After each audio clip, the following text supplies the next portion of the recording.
എല്ലാവർക്കും നമസ്കാരം. ഞാൻ തൃക്കൈപ്പുറം രാമൻ. ഇന്ന് ചർച്ചയ്ക്ക് എടുക്കാൻ വേണ്ടി തിരഞ്ഞെടുത്തുള്ള ശ്ലോകം യശശരീരനായ കുറവങ്കര നീലകണ്ഠൻ നമ്പൂതിരി അവരുടെ ഒരു സ്തവമാണ്. അശോകവനിക ന്യായപ്രകാരമാണ് ഞാൻ ഈ ശ്ലോകം തിരഞ്ഞെടുത്തത്. ഒന്നിലധികം ധാരാളം നല്ല നല്ല സംഗതികൾ ഉണ്ട്. അതിൽ നിന്ന് ഒന്ന് തിരഞ്ഞെടുക്കുന്നതിനാണ് അശോകവനികാന്യായം എന്ന് പറയുന്നത്. വെൺമണി, ശീവള്ളി, കുറവങ്കര മുതലായിട്ടുള്ള വെൺമണി പ്രസ്ഥാന കാലത്തെ ഭക്തരുടെ ഒരു പ്രത്യേകത, അവർ പലപ്പോഴും ഈശ്വരനോടും ഈശ്വരിയോടും വളരെ താതാത്മ്യം പ്രാപിച്ച പോലെയാണ് പ്രാർത്ഥിക്കാറ്. അത് ചിലപ്പോൾ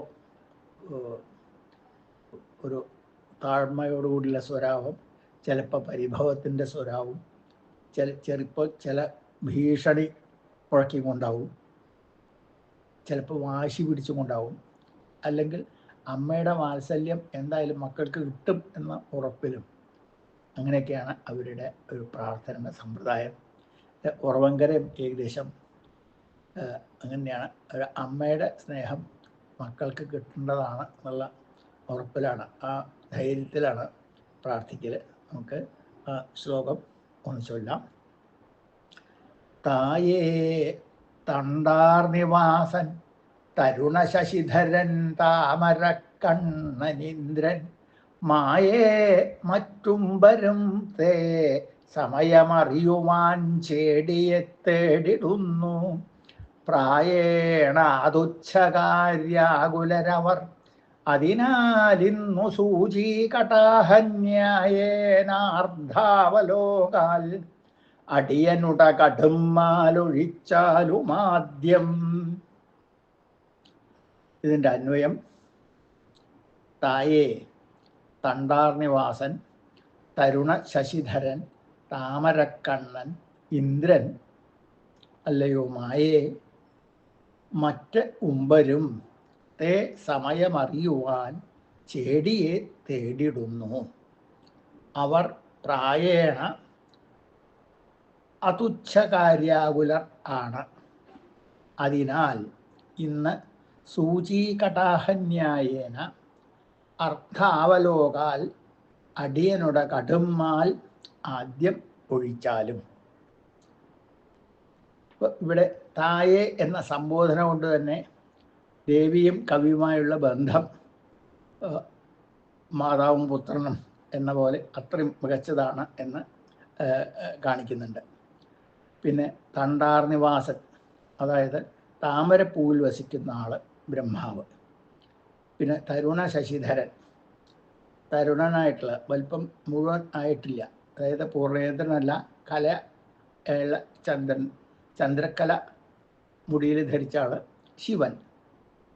അതേപോലെ താമരക്കണ്ണൻ എന്ന് പറഞ്ഞ മഹാവിഷ്ണു. അപ്പോൾ ഈ ത്രിമൂർത്തികൾ ആണ് ഇവിടെ. തന്നെ ദേവിയുടെ സന്നിധാനത്തിൽ ചെന്ന് തൃക്കൺ പാർക്കാൻ വേണ്ടിയിട്ട് അവിടെ നിൽക്കുകയാണ്. അതുപോലെ തന്നെ ഇന്ദ്രൻ്റെ മറ്റ് ഉമ്പരും. അപ്പോൾ എല്ലാ ദേവന്മാരും അവിടെ ഉണ്ട്. കാരണം അവർക്ക് അവരുടേതായുള്ള പ്രശ്നങ്ങളൊക്കെ ഉണ്ട്. അത് പരിഹരിക്കാൻ ദേവി തന്നെ വേണം. അപ്പോൾ അതിന് ദേവിയുടെ സമയം ചേടിയെ തേടിയിടുന്നു എന്നാണ്. അങ്ങനെയുള്ള വലിയ വലിയ ആൾക്കാരാകുമ്പോൾ അവരെ നേരിട്ട് കാണാൻ പറ്റില്ല. അപ്പോൾ അവരുടെ PA, അവരുടെ അസിസ്റ്റൻറ്റോ ആരെയെ കണ്ടിട്ട് എപ്പോഴാണ് സമയം കിട്ടുക, എപ്പോഴാണ് കാണാൻ പറ്റുക എന്നൊക്കെ അന്വേഷിക്കുക. അതൊരു സമ്പ്രദായമാണല്ലോ. അപ്പോൾ ഈ ദേവന്മാരൊക്കെ അവിടെ തിരക്കായിട്ടുണ്ട്.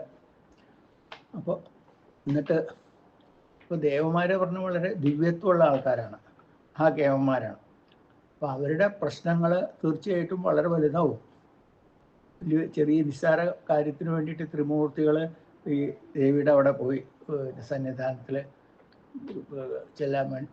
ചെല്ലില്ലല്ലോ. അപ്പോൾ അവരുടെയൊക്കെ വലിയ വലിയ പ്രശ്നങ്ങളാണ് എന്ന് പറയണം ആദ്യം. പ്രായേണ അതുച്ഛകാര്യ ആകുലർ ആണ് അവരൊക്കെ. സാമാന്യം നോക്കിയാൽ തുച്ഛമല്ല, അത്ര നിസ്സാരമല്ലാത്ത പ്രശ്നങ്ങളുമായിട്ടാണ് അവരൊക്കെ എത്തിയിട്ടുള്ളത്. അതിനാൽ അപ്പോൾ അത് കാരണം ദേവിയോട് പറയണ സൂചീകടാഹന്യായേന. സൂചീകടാഹന്യായം എന്ന് പറഞ്ഞാൽ ഒരു സൂചി ഉണ്ടാക്കണം, ഒരു കടാഹം ഉണ്ടാക്കണം വിചാരിക്കുക. സൂചി എന്ന് പറഞ്ഞപ്പോൾ പഴയ കാലത്ത് ഒരു ആണി ഉണ്ടാക്കുക, ഈ കൊല്ലൻ ഡാലയിൽ ആണി ഉണ്ടാക്കുക. അതുകൊണ്ട് പിന്നെ കടാഹം എന്ന് പറഞ്ഞാൽ വലിയ പാത്രമാണ്, അതുണ്ടാക്കാൻ കുറേ അധികം സാധന സാമഗ്രികളും വേണം, സമയവും വേണം. ഈ ആണി ഉണ്ടാക്കാൻ അത്ര സമയം വേണ്ട, വേഗം കഴിയും.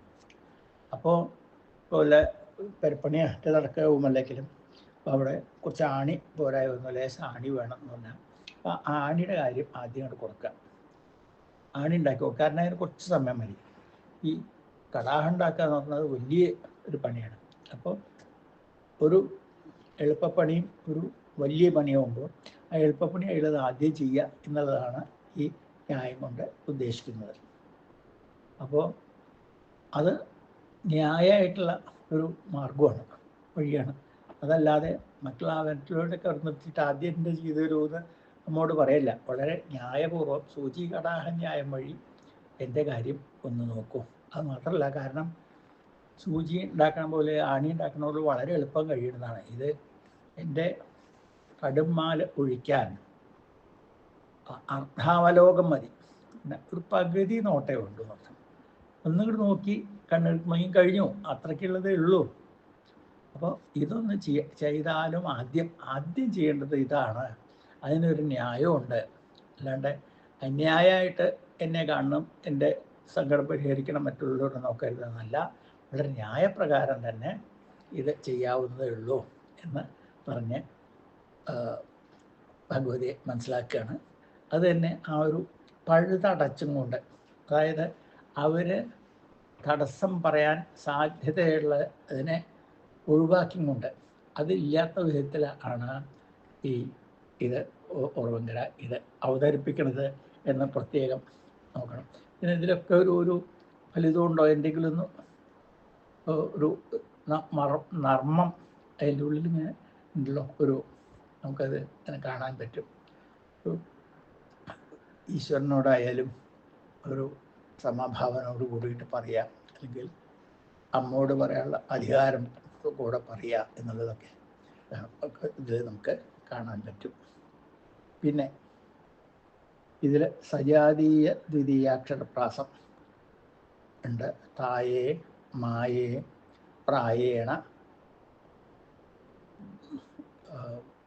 പിന്നെ ന്യായേന, അങ്ങനെ എന്നുള്ള സജാതീയാണ്. പിന്നെ തായേ, തണ്ടാർനിവാസൻ, തരുണ ശശിധരൻ, താമരക്കണ്ണൻ തുടങ്ങിയിട്ടുള്ള അനുപ്രാസങ്ങൾ ഉണ്ട്. അതുപോലെ തന്നെ ചേടിയെ തേടിടുന്നു എന്നുള്ളതും, കടും മാലൊഴിച്ചാലും ആദ്യം എന്നുള്ളിടത്തൊക്കെ ഈ അനുപ്രാസം ഉണ്ട്. അത് കലാശപ്രാസം എന്ന് പറയും ഇതിന്. അത് ഉണ്ടായാൽ ശ്ലോകത്തിന് ഒരു മിഴിവ് കൂടുകയും ചെയ്യും. അതും അദ്ദേഹം സാധാരണ ഒരുവിധ എല്ലാ ശ്ലോകത്തിലും ദ്വിതീയാക്ഷരപ്രാസം അദ്ദേഹം ദീക്ഷിക്കാറ് ഉള്ള കൂട്ടത്തിലാണ്. ഇത് സർഗ്ഗവൃത്തത്തിലാണ് എന്ന് പ്രത്യേകം പറയേണ്ട ആവശ്യമില്ലല്ലോ. പിന്നെ ഇതിൻ്റെ ഏതെങ്കിലും വശം കൂടുതൽ വിവരിക്കുന്നുണ്ടെങ്കിൽ നമ്മുടെ ചർച്ചയിൽ ചെയ്യാവുന്നതാണ്. അതിനും എന്തെങ്കിലും പറഞ്ഞതിൽ തെറ്റ് വന്നിട്ടുണ്ടെങ്കിൽ അത് ചൂണ്ടിക്കാണിക്കണം എന്നുകൂടി അപേക്ഷിച്ചുകൊണ്ട് തൽക്കാലം ഇവിടെ നിർത്തുന്നു. നന്ദി, നമസ്കാരം.